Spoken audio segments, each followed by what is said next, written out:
법이 정한 대로 좀 마음에 안 들어. 불공평해. 자기 재산을 다 넣어가지고 더해놓고 그쪽으로 가장 풀의 사이즈를 바꾸는 소송은 가능하다. 예, 예. 이제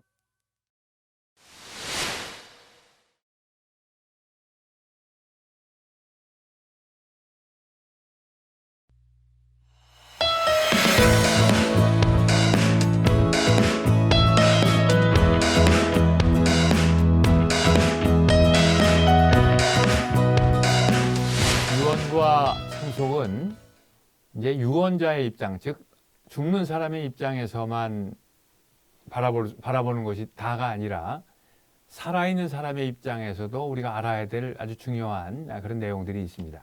살아있는 사람들을 이제 상속인이다 이렇게 이야기를 하는데요. 상속인의 입장에서 우리가 알아둬야 될 그런 내용들, 또 절차 이런 내용을 살펴보려고 하는데요. 이제 제일 먼저 이제 부모님이 돌아가시면 제가 이제 그냥 부모님이라고 표현을 했는데요. 네. 부모님이 아니라 이제 피상속인이 죽으면 이렇게 해야 됩니다. 그래서 이제 절차를 우리 김 변호사님과 함께 좀 살펴보려고 합니다. 자, 우선 피상속인 그냥 부모님이라고 그냥 가정을 하고 예. 피부에 더 쉽게 와닿도록 예. 부모님이 돌아가시면 가장 먼저 어떤 일을 해야 됩니까? 뭐 우선 이 상속 측면에서 상속. 예. 돈과 관련돼서 과연 뭐 재산이 얼마나 됐는지 그건 뭐 재산이라면 우리가 이제 법률적으로는 적극재산, 소극재산 이렇게 하는데 진짜 물려줄 재산이 얼마큼 있는지 또 빚은 얼마인지 그것부터 이제 파악해야겠죠. 근데 왜 그냥 재산만 파악하면 될 것 같은데 왜 빚까지 파악을 해야 됩니까? 이 세상은 이제 좋은 것만 물려받는 게 아니라 돌아가시면 나쁜 것도 물려받게 되기 때문에 우리 유전자도 좋은 것만 물려받을 수 없습니까? 네. 부모님이 주신 나쁜 유전자도 받는 것처럼 부모님이 돌아가시면 이제 재산뿐만 아니라 부채까지 같이 이제 상속을 받아야 됩니다. 이게 운명이죠, 이게. 네, 유전자 말씀을 하시니까 갑자기 제 생각이 나서 제 아버님이 똑같이 저하고 머리가 없거든요. 네, 제가 뵀습니다. 제가 익히 뵀습니다. 예. 그래서 이제 재산과 부채를 이제 파악을 해서 예. 이제 부채가 재산보다 많으면 뭐 그냥 부채를 다 받아야 되는 것입니까? 아니면 뭐 어떤 조치를 취할 수 있습니까? 그거에 뭐 이제 얼마든지 조치를 취했습니다. 아니면 빚이 더 많다. 예. 그러면 받을 이유가 없겠죠, 그죠? 예. 예. 그럼 어떻게 해야 됩니까? 이제 첫째 폭이라는 게 있고 또 빚은 확실하잖아요. 빚은 주로 이제 돈으로 돼 있으니까. 그런데 이 재산은 이제 부동산으로 돼 있다 생각을 하면 이게 또 갑자기 돌아가신 그날 기준으로 해서는 빚이 많은 것 같은데 이게 또 6개월, 1년 돼서 개발이 호재가 돼가지고 또 늘어날 수 있으니까 그런 걸 대비해서는 우리가 이제 한정 상속 승이라 해가지고 재산 물려받은 법인 내에서만 빚을 갚겠다 이런 또 제도가 있죠. 예, 그러니까 이제 우선 피상속인이 사망을 하게 되면 네. 가장 먼저 이제 재산의 규모와 부채의 규모를 판단해서 뭐 당연히 재산이 많다고 하면 그냥 상속하면 될 테지만 그렇죠. 그렇지 않은 경우에는 뭐 한정 상속이나 상속 포기를 포기라는 방법을 택할 수 있는 기준이 이 첫 번째 단계에서 만들어지는군요. 그렇죠. 자, 그다음에 이제 뭐 파악을 했다고 가정을 하고 재산을 파악했다. 제 많다. 가정하면 그 다음 단계는 이제 뭘 해야 됩니까? 이제 보통은 이제 상속 지분대로 나누는 거지만 혹시 이제 돌아가신 분이 유언장이 있는가 한번 또 의논을 해봐야죠. 야, 혹시 유언장 뭐 아버님, 어머니 유언장 가진 애 있느냐? 이렇게 있으면 내놔라. 뭐 이렇게 해가지고 주변에 또 혹시 있다는 얘기 들었느냐? 유언장부터 이제 또 파악을 해야겠죠. 그러니까 유언장의 유무를 그렇죠. 파악을 해야 된다. 예. 그리고 유언장이 있으면 유언의 내용대로. 그렇죠. 유언장이 없으면 법이 정한 상속 지분대로. 그렇죠. 이렇게 나눠 간다. 이렇게 생각하면 되겠네요. 자, 그러면 이제 뭐 나누는 것도 중요하지만 또 죽으면은 항상 벌금이 따르잖아요. 그렇죠. 상속세를 내야죠. 거기서. 그 다음에 또 마지막으로는 또 부동산이면 또 어떻게 또 유언대로 할 것이냐 아니면 법정 상속대로냐 서로 등기하고 재산 나눠 갖고 이래야겠죠. 이제 그런 단계를 거쳐서 이제 상속인이 이제 피상속인이 남겨진 그런 재산이나 이런 것들을 절차에 따라서 정리를 하면 된다. 이제 재산을 어떻게 파악할 것인가, 부채를 어떻게 파악할 것인가 하는 이런 내용은 예. 사실 이제 다른 이제 세션에서 우리가 이제 이미 다뤘는데요. 뭐 그냥 간단하게 뭐 요약을 한다고 하면 재산 파악은 요즘에 재산의 종류에 따라서는 다를 수 있겠는데 이 기록이 되는 그런 재산들은 정부24라고 하는 사이트에 가서 예. 안심상속이라고 하는 예. 걸 이제 쳐보면 예. 대체로 이제 가지고 계셨던 그렇죠. 재산의 목록은 다 찾아낼 수 있다. 예. 이제 부채의 경우도 이제 마찬가지다. 부채의 이제 경우도 부채 이런 뭐 은행 뭐 이런 거나 나오는 것이지 예. 이제 그 일반 부채도 많기 때문에 참 재산은 나올 텐데 부채는 안 나올 확률도 있습니다. 그죠 아무래도. 그게 아주 골치 아픈 일이죠. 예, 예, 예. 이게 뭐 시중 은행권에서만 빌린 게 아니라 뭐 사업하다가 돌발 부채가 있을 수도 있고 또 개인한테도 빌릴 수 있고 이러기 때문에 요거는 부채는 신중히 접근해야 될 것 같습니다. 그럼 그걸 어떻게 우리가 알 수 있죠? 우리가 뭐 무작정 뭐 10년, 20년 부채가 나타날 때까지 기다릴 수 있는 것도 아니고. 당장은 파악하기는 어렵고요. 예. 보통 이제 그 기본적으로 돌아가신다 그러면 뭐 1, 2년 이내, 길게는 3년 이내 이제 누가 나타나죠. 예. 나타나고 만약에 이제 그 이 시효라는 게 있어서 예. 뭐 한 5년 동안 아무 일이 없다. 그러면 이제 사업에 관계되는 빚은 없다고 보면 되고요. 예. 예. 그다음 일반 빚이다 그러면 10년. 아하. 시효가 10년이니까 예. 그 10년 동안은 신경을 좀 써야죠. 아, 돌발 부채 같은 경우는. 그러니까 뭐 특별히 사업을 하시고 이제 이런 분의 경우에는 네. 그런 뭐 돌발 부채 혹은 우발채 뭐 이렇게 예. 표현을 하기도 하는데 그런 것들이 있을 가능성이 항상 있네요. 항상 있습니다. 예. 예, 우리 돌아가신 분이 만약에 부친이라고 생각했을 때 예. 부친께서 야, 좀 빚이 있으실 분이다라고 하면 신중해야 됩니다.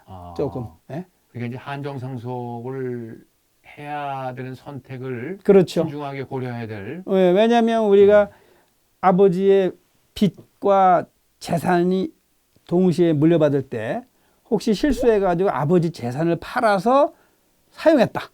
나눠 가졌다. 이러면 빚도 당연히 상속한 거로 우리 법에서는 보기 때문에 예. 그냥 상속인들이 생각할 때 당연히 재산이 많겠거니라고 생각했는데 나중에 보니까 다 쓰고 나니까 빚이 더 많더라.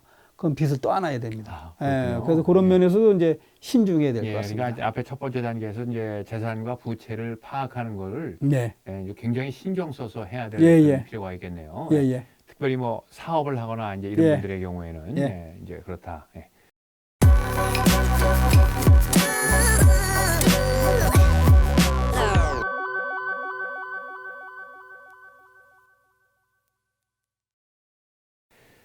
그다음 이제 뭐 몇 가지 이제 지금 요 절차에 있어서 제가 이제 궁금한 점들이 몇 개 있어서 이제 질문을 드리려고 하는데요.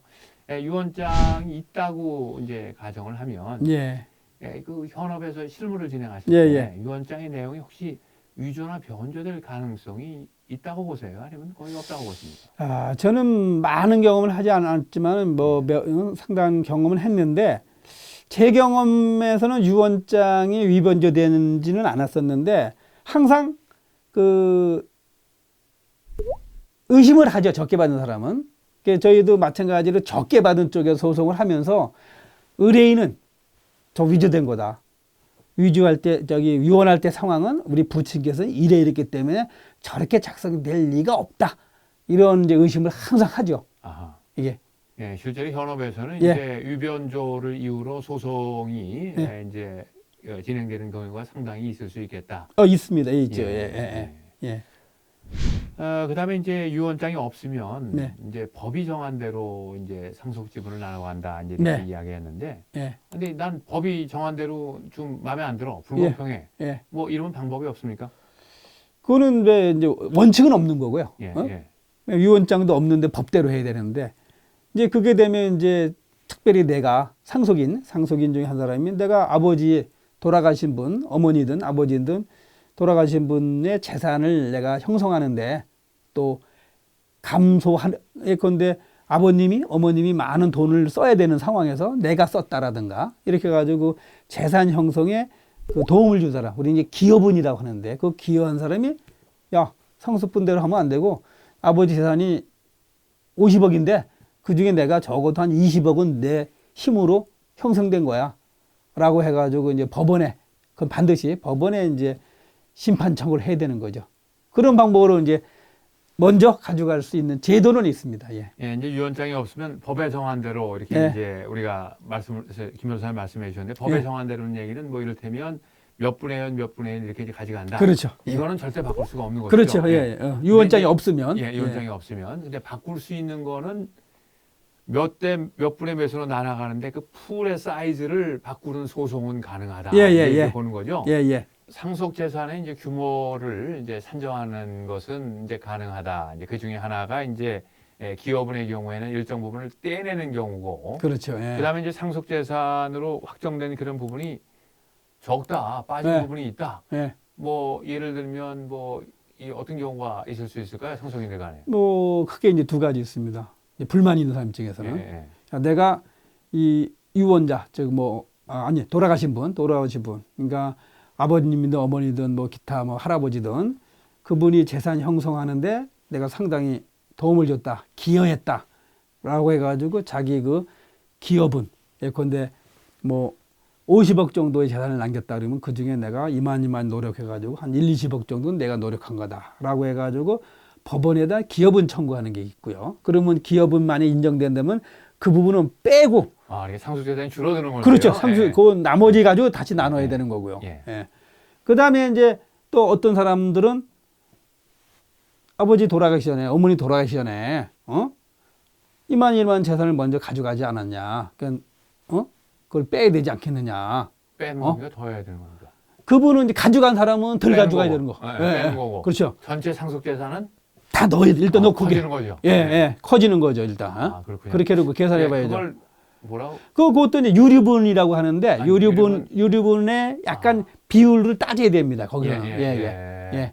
거기서는 이제 상속분과 유류분이 이제 믹스가 됩니다. 아, 그렇군요. 예. 그래서 이제 요거 이제 그 기여분이라고 하는 것은 전체 파이를 잘라놓고 같은 비율로 나눠가는 건 이제 그런 내용이 되겠고, 혹시 이제 지금 말씀하신 것처럼 먼저 증여를 받았다거나 하는 이런 부분들은 넣어서 더해놓고 이제 가야 되기 때문에. 그래서 이제 옛날 그 먼저 받아간 사람, 특별 수익 받은 사람, 그러니까 예. 사전에 증여받았거나 기타 한 사람이 자기 재산을 다 넣어가지고 다시 상속 재산을 나눴을 때 그 가져간 것이 자기 상속분 갖거나 더 많이 가져갔다라고 하면 이제 상속 재산이 없는 거죠 그때. 아, 그렇군요. 예. 그러니까 이제 유언장이 없다고 해서 네. 그 법에 대한 그런 법에 의한 상속 비율은 변함이 없지만 네. 어떻게 대처를 하느냐 하는 거에 따라서 상속 재산이 커질 수도 있고 뭐 줄어들 수도 있는 여지가 그렇죠. 얼마든지 있네요. 예. 그러니까 이제 그 상속인들은 이런 이제 법적인 권리나 네. 이런 것들을 잘 알아둘 필요가 있겠습니다. 미리 받았다고 그걸 이제 특별 수익인데 예. 돌아가신 사람한테 미리 받은 걸 이제 특별 수익이었는데 특별 수익을 받으려면 많이 받아야지 어정쩡 받으면 나중에 상속분도 없습니다. 예. 그렇습니까? 예. 그러니까 이제 상속인들의 이런 내용을 잘 네. 알아둘 필요가 있겠다. 그다음에 이제 아까는 이제 유언장이 없는 경우를 예. 생각을 했는데요. 유언장이 있습니다. 예. 근데 유언의 내용이 마음에 안 들어요. 예. 뭐 예를 들면 법정 상속보다 적다 그러면 자기 권리를 찾는 방법은 그 이제 법정 상속분보다 적다고 그래서 찾을 수 있는 게 아니고 자기보다 유류분이 작았을 때 유류분 자기 상속분의 이제 반이 원칙이고 형제가 상속이다 그러면 이제 3분의 1 원래 상속분의 3분의 1이 유류분인데 유류분보다 부족했을 때 이제 한번 이의를 제기하는 것이고 그 상속분보다 조금 작다라고 하면은 손 들고 가야 되는 손 들고 가야죠. 예. 그렇군요. 그럴 땐 가만히 있는 게 2등을 하는 겁니다. 그러니까 지금 그 우리가 법에 정한 대로 이렇게 이야기를 했는데 법에 정한 대로라고 하는 말 뜻을 우리가 보통 분들은 사실 제대로 아니기 쉽지 않잖아요. 그냥 딱 정한 대로 나눠가는 것이 아니라 파이의 크기를 바꿀 수 있는 그런 법적인 권리나 이런 것들이 있기 때문에 그런 부분들을 잘 알아둬야 된다. 또 유언장이 있는 그런 경우에는 유언의 내용대로 반드시 따라야 되는 것이 아니라 우리 민법에 있는 유류분과 관련된 그런 이제 권한이 보장되어 있기 때문에 그런 권한도 권리도 알고 가는 것이 이제 필요하다. 이렇게 이제 정리를 할 수 있겠네요. 자, 이제 여기에서 이제 우리가 공부한 내용은 피상속인이 사망했을 경우에 즉 부모님이 돌아가셨을 때 우리 상속인 자녀들은 이러이러한 절차를 거쳐서 상속 절차를 마무리하면 됩니다. 이렇게 네. 이제 정리했죠. 제일 첫 번째는 재산과 부채를 정확하게 파악하는 것. 그렇죠. 두 번째는 유언장의 유무를 이제 파악하는 것이고요. 유언장이 없으면 법에 정한 대로, 예. 유언장이 있으면 유언의 내용대로. 예. 근데 여기서 이제 김 변호사님과 저하고 법에 정한 대로라고 하는 것이 상당한 이제 분쟁의 여지가 그렇죠. 있다 하는 예. 것도 말씀해 주셨고요. 유언의 내용대로 하는 그런 내용도 유리분이라고 하는 그런 예. 개념으로 설명을 해주셨네요. 그다음에 상속세 납부하고 상속재산을 이제 분할하고 등기하는 데까지 예. 이게 이제 살아있는 상속인들이 상속을 받으면서 처리해야 될 이제 처리를 해야 될 그런 절차다 이렇게 정리를 했습니다.